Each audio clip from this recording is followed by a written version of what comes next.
سلام های احمدی. سلام. سلام باشه. اعتراف کرده؟ نه هنوز چیزی نگفته.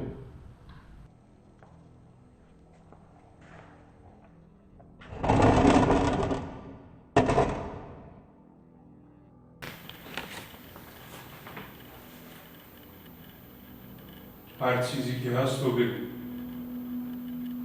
اعتراف واسه خودت بهتره. نذار من یه چیزی رو بنویسم به جای تو.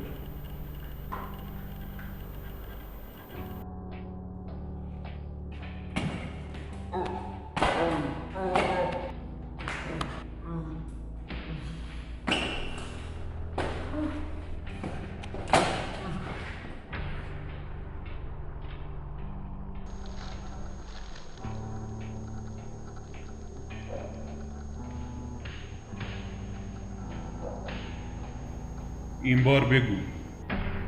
بهت میگم بگو. نذار از این بدتر شه.